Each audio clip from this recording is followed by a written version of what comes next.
لا تنسوا الاعجاب بالفيديو والاشتراك في القناة تشجيعا لنا لنستمر بنشر المزيد ان شاء الله.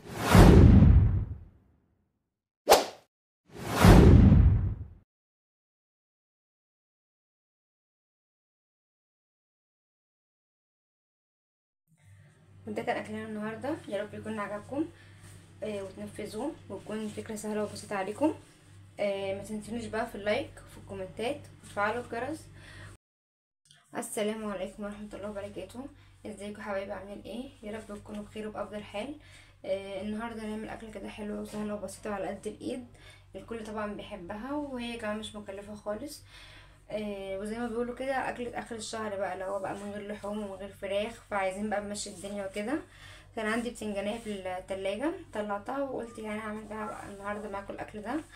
وكان عندي بطاطسيتين وقرنين فلفل رومي وثلاث قرون فلفل حامي واربع فصوص توم.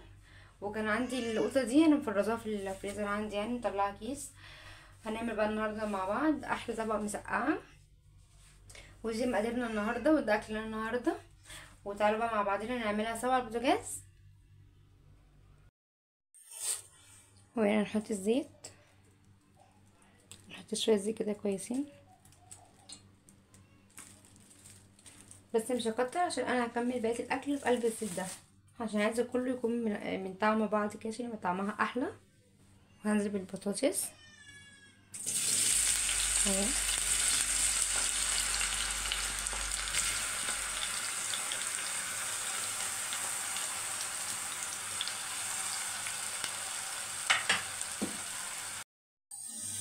وهنا البطاطس انا اتحمرت اهي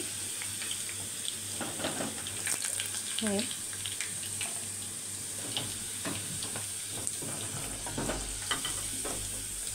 طلعها تمام.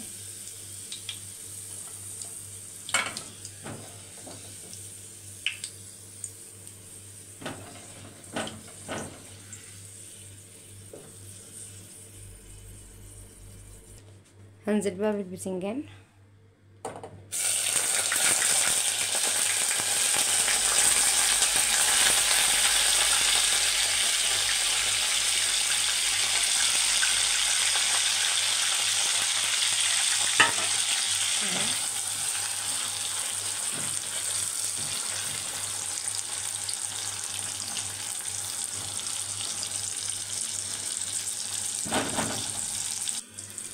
وهنا بصوا البتنجان اتحمر خلاص اهو، هنطلعه اهو، مش هخليه اكتر من كده عشان ما يمررش اهو.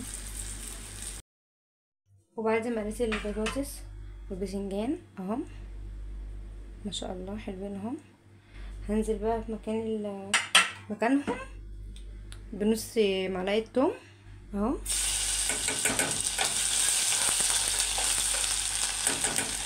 بسم الله.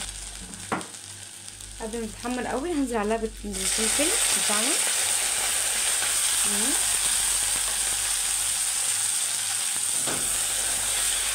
بس جميله جدا مع الثوم.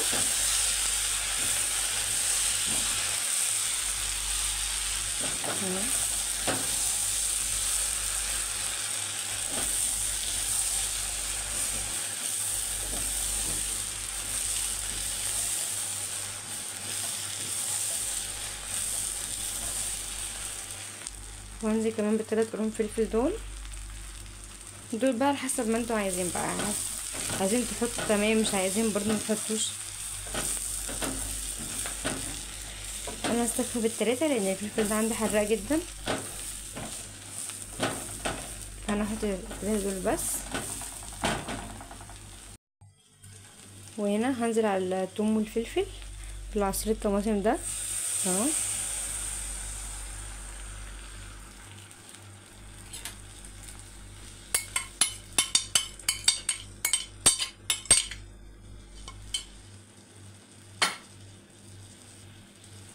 الريحه بسم الله ما شاء الله تحفه.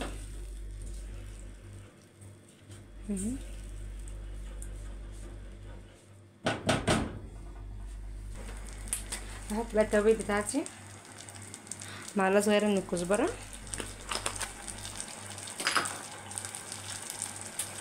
ومعلقه صغيره من الكمون.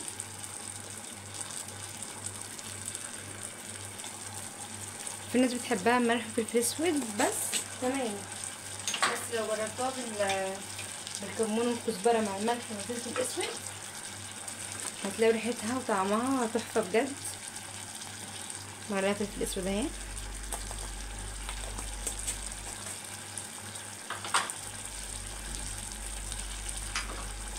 ومعلقه صغيره برضو ملح.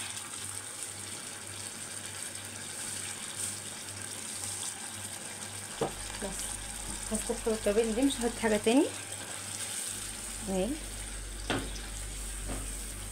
ريحتها يا جماعه والله ما شاء الله جميله جدا.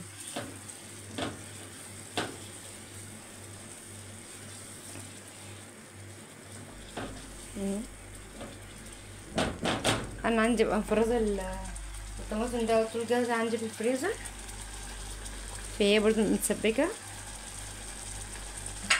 هنزل عليها بالحاجه بتاعتي على طول، يعني مش هسيبها ان هي تتسبك تاني. اهي هنزل بالبتنجان والبطاطس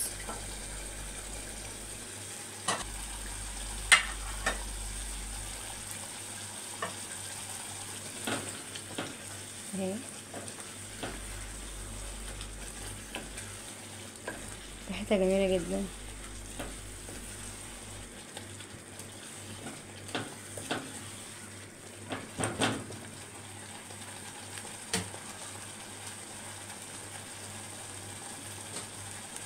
وهحط لها كمان يعني معلقتين كده من الخل. الخل طعمها حلو جدا. طبعا هي كل حاجه فيها مستويه، الصلصه متسبكه والبطاطس مستويه وباذنجان مستوي وكل حاجه فيها مستويه. فانا كده خلاص هطفي عليها، يعني تسيب بس كده 5 دقايق، مش اكتر من كده خالص، لان كل حاجه مستويه وانا مش عايزه الخضار بتاعي يتهري. هسيبها بس كده 2-3 وهطفي عليها.